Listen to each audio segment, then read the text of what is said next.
kú déédéé wòyí o. Orúkọ mi ni Sam Adéọ̀sùn. Ohùn àánú ló tún dé sí etí ìgbọ́ yín. Ká máa rántí pé lórí ètò ohùn àánú yìí láti ń gbára wa níyànjú, tá ti ń yànnàná ọ̀rọ̀ fúnra wa, tá sì ti ń ru ara wa sókè fún ìṣerere. Ayé ò ní dọ̀nà rẹ rú lórúkọ Jésù. Àmín. Ìṣítí, ìlanilọ́yẹ̀, ìgbaniníyànjú, ìrú ara ẹni sókè lórí ohùn àánú podcast ní samologo.com.ng. Ohùn àánú tẹ̀síwájú. Kí ni ohùn àánú tòní? Ìbùkún ńlá àtòrí kàbìtì là ń ṣe jàgínnídòdò sí, ṣùgbọ́n mélòó nínú wa ló ń dúpẹ́ fáwọn ìdènà kéékèèké? Ó gbọ́, mo ní ìbùkún ńlá àtòrí kàbìtì là ń ṣe jàgínnídòdò sí, ṣùgbọ́n mélòó nínú wa ló ń dúpẹ́ fáwọn ìdènà kéékèèké? Mo rántí ìṣẹ̀lẹ̀ kan tó ṣẹlẹ̀ nínú ẹgbẹ́ aládégbàyí ní àwọn ọdún kan sẹ́yìn. Ẹgbẹ́ yìí jẹ́ ọ̀kan gbòógì nínú àwọn ẹlẹ́gbẹ́jẹgbẹ́ ìgbà náà. Kódà ọ̀pọ̀ ló fẹ́ darapọ̀ mọ́ ẹgbẹ́ yìí tí wọn ò fún wọn láàyè. Ẹ wò ó, ẹgbẹ́ aládégbàyí wọ́n gbayì ní tòótọ́, wọ́n lọ́lá, wọ́n sì lókìkí. Bá a bá ní ká kà wọ́n lé ní léjì, wọ́n lé lọ́gọ́fà nínú ẹgbẹ́ yìí. Alàgbà Peter Olúmúyìwá ni alága wọn nígbà náà.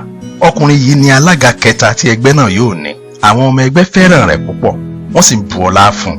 Ṣùgbọ́n ìṣẹ̀lẹ̀ kan ṣẹlẹ̀ lọ́jọ́ kan tó fi jẹ́ kí n mọ̀ pé lóòótọ́ ni pé ọ̀pọ̀ aláǹgbá ló danú délẹ̀, a ò méyí tí inú rùn. Aago 4 ìrọ̀lẹ́ ni wọ́n fi pàdé sí lọ́jọ́ Sunday.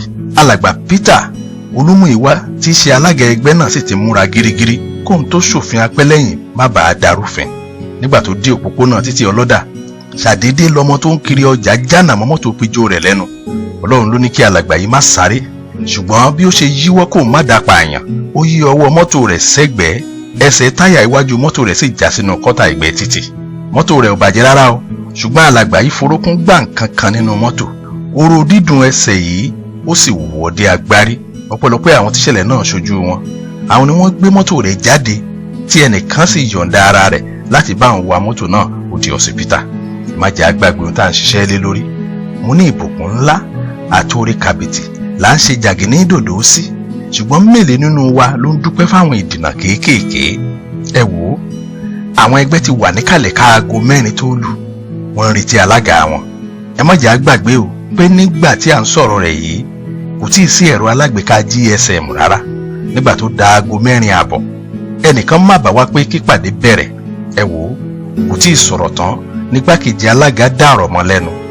Igbákejì alága yarí kanlẹ̀, ó wí pé ìpàdé kankan ò lè bẹ̀rẹ̀ o, àfi kí gbogbo wa dúró dalága.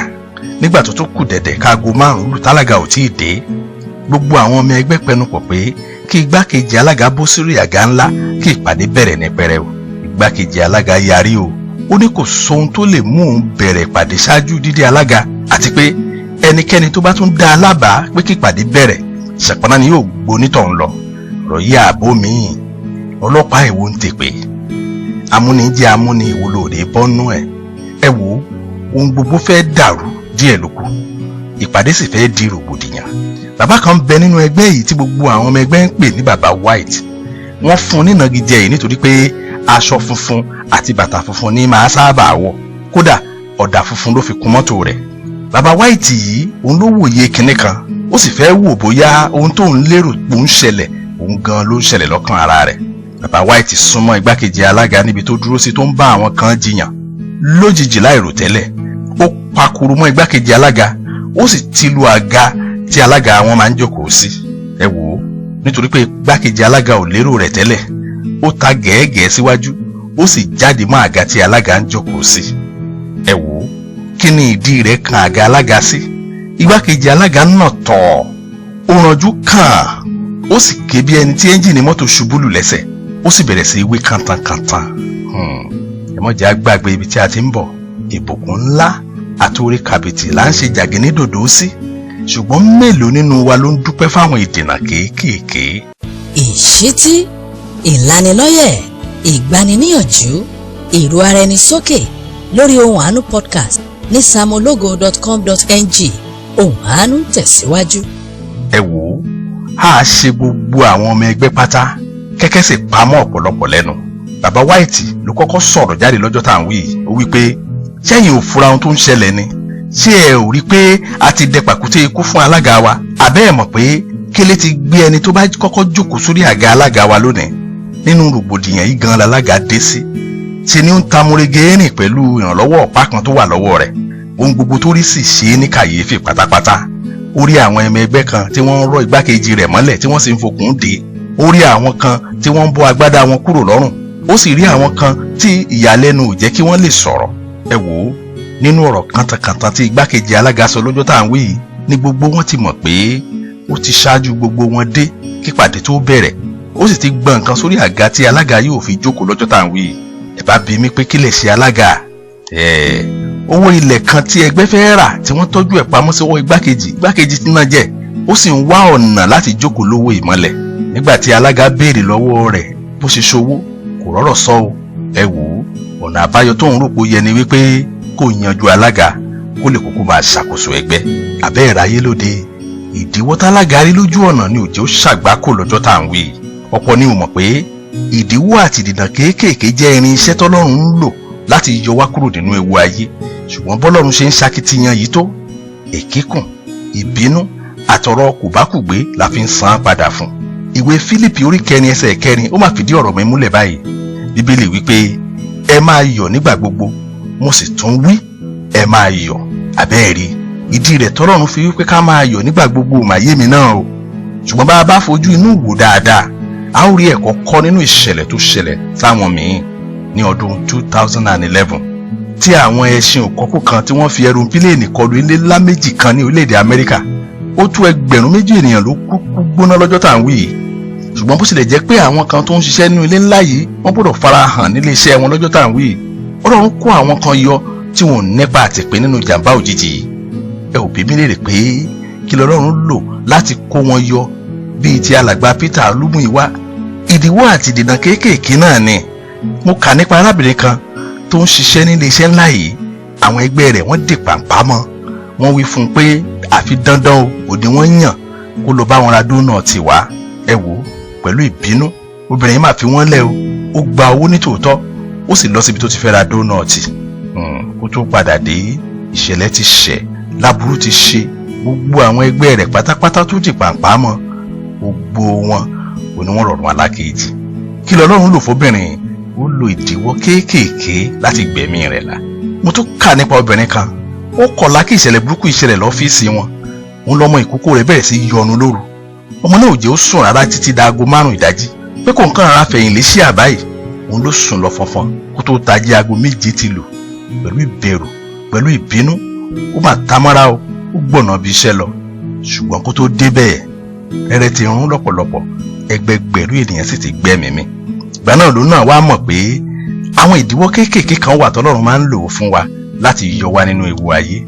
mo kà nípa ọkùnrin kan náà tí ò bá wọn nípa àtẹ̀pẹ́ nínú kú òjijì. gbogbo ọ̀nà ló sà kí mọ́tò rẹ̀ fi ṣiṣẹ́ kó lè tètè débi iṣẹ́ lọ́jọ́ yìí. nígbà tí mọ́tò yìí ò ṣiṣẹ́, òun ló fi mọ́tò lẹ̀, olólùwọ̀n ó lọ wọ mọ́tò nígboro. ẹ wò ó, kó tó débi iṣẹ́ lọ́jọ́ tá à ń wí yìí, Ọlọ́run ti fi ìdíwọ́ kéékèèké kan ó ti fi dè lọ́nà tí ò jẹ́ ó ṣe kùngẹ́ ibi. àní mo tún kà nípa ọkùnrin kan, ó ra bàtà tuntun torí pé a ó rán níṣẹ́ pàtàkì kan níbi iṣẹ́ lọ́jọ́ náà, ó sì fẹ́ múra dáadáa débi iṣẹ́. nígbà tí ó fi rìn díẹ̀ láti ilé rẹ̀ lójú ọ̀nà, bàtà náà ti ń ta á lẹ́sẹ̀, ó sì fẹ́ ba ẹsẹ̀ rẹ̀ jẹ́.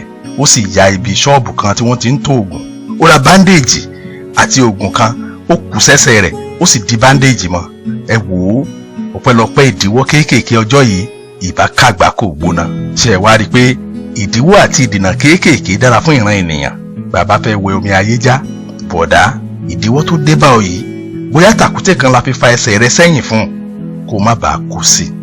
sìstá, ìdènà kéékèèké tó rí lẹ́nu ọjọ́ mẹ́ta yìí, ó má lè jẹ́ pé ọ̀rọ̀ rẹ dàbí ìjókòó níhìn títí èmi ò fi sọ àwọn ọ̀tá rẹ di àpótí ìtìsẹ̀ rẹ ni. dádì, bóyá ìbá ti dẹni ìgbàgbé, ṣùgbọ́n àwọn ìdènà kéékèèké kan ló yọ yín nínú ewu ayé. mọ́mì, bóyá ọ̀tá ìbá ti rẹ́rìn ẹlẹ́yà yín, ṣùgbọ́n àwọn ìdènà kéékèèké kan ló mú yín bọ́ lọ́wọ́ ewu. wo ìwọ olùgbọ́ ọ̀rọ̀ mi, bá káwọ́ sókè níṣẹ́jú yìí kó o la gbogbo ẹnu rẹ kó o sì wí pé Ọlọ́run, mo dúpẹ́ fún àwọn ìdíwọ́ kéékèèké. ìbùkún ńlá àti orí kàbìtì là ń ṣe jàgínnídòdò sí o, ṣùgbọ́n mélòó nínú wa ló ń dúpẹ́ fáwọn ìdènà kéékèèké? ẹ jẹ́ á gbàdúrà ní orúkọ Jésù. Ọlọ́run wa dúpẹ́ lọ́wọ́ yín fún àwọn orí ńláńlá àti orí kàbìtìkàbìtì ìtẹ́ gbé ka iwájú wa. Ṣùgbọ́n lónìí a tún dúpẹ́ jù bẹ́ẹ̀ lọ fún àwọn ìdènà kéékèèké tó wà láyé wa. A sì dúpẹ́ ibi tí ò mú wa lọ. Látòní lọ a ó máa dúpẹ́ fún yín nítorí àwọn ìdènà kéékèèké kan tí à ń rí inú ayé wa. Mo sì gbàdúrà Ọlọ́run yóò lo àwọn ìdènà kéékèèké wọ̀nyí láti mú ọwẹ́ odò ayé já, ó sì ṣàṣeyọrí lórúkọ Jésù. Àmín.